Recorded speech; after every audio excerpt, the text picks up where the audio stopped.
नमस्कार, आप देख रहे हैं ऑनर हिस्ट्री।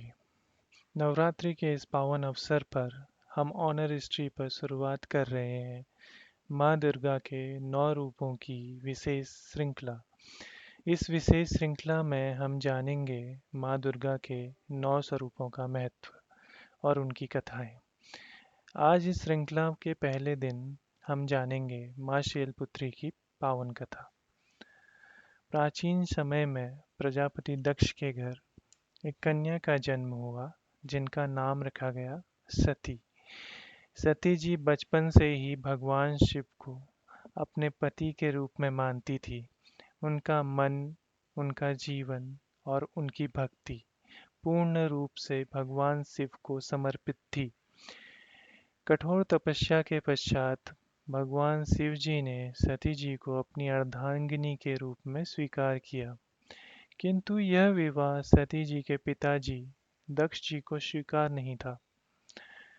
एक समय पश्चात दक्ष जी ने एक विशाल यज्ञ का आयोजन किया जिसमें सभी देवी देवताओं को आमंत्रित किया गया, परंतु भगवान शिव जी और सती जी को आमंत्रित नहीं किया गया था।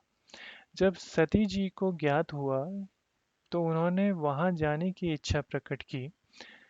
भगवान शिव ने उन्हें समझाया कि जहाँ सम्मान ना हो वहाँ जाना उचित नहीं, किंतु सती जी अपने पिताजी के घर जाने के लिए स्वयं ही यज्ञ स्थल पर पहुंच गई।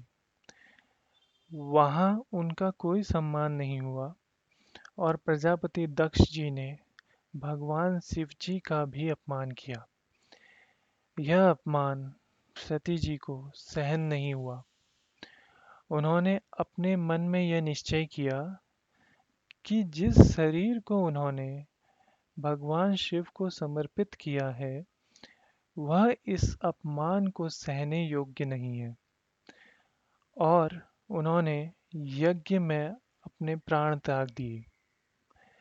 जब यह समाचार भगवान शिव को प्राप्त हुआ तो उनका क्रोध सीमाओं से परे हो उठा। उनका यह रौद्र रूप संपूर्ण सृष्टि को कंपा देने वाला था। उन्होंने अपनी जटाओं से वीरभद्र जी को उत्पन्न किया। वीरभद्र जी ने यज्ञ स्थल पर पहुंचकर उस यज्ञ को विध्वंस कर दिया और इस प्रकार अहंकार और अपमान पर पूर्ण विराम लगा। यह घटना केवल एक यज्ञ का विनाश नहीं था, बल्कि सृष्टि में एक नए परिवर्तन की शुरुआत थी। इसके पश्चात सती जी का पुनर्जन्म हुआ।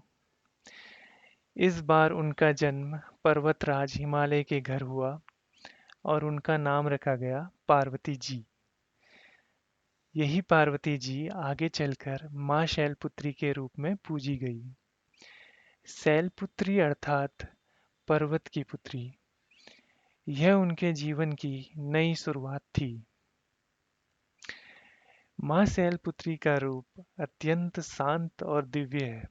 वे वृषभ अर्थात नंदी पर विराजमान रहती हैं। नंदी जी धैर्य, स्थिरता और अटूट भक्ति के प्रतीक हैं, जो हमें सिखाते हैं कि जीवन में स्थिर और समर्पित रहना कितना आवश्यक है। उनके दाहिने हाथ में त्रिशूल होता है। त्रिशूल जीवन के 3 गुणों सत्य, रज और तम का प्रतीक है और यह दर्शाता है कि माँ इन सभी शक्तियों की को संतुलित करती हैं। उनके बाएं हाथ में कमल होता है।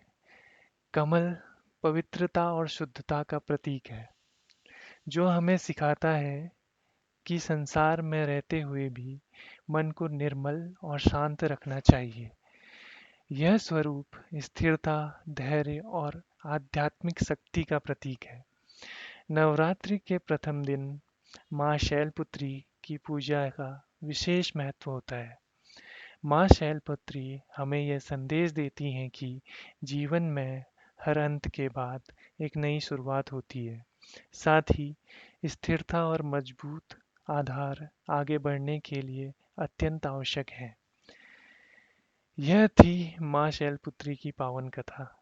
यदि आपको यह जानकारी उपयोगी लगी हो तो वीडियो को लाइक करें और चैनल को सब्सक्राइब करें। कल हम जानेंगे माँ ब्रह्मचारिणी की तपस्या की कथा। धन्यवाद।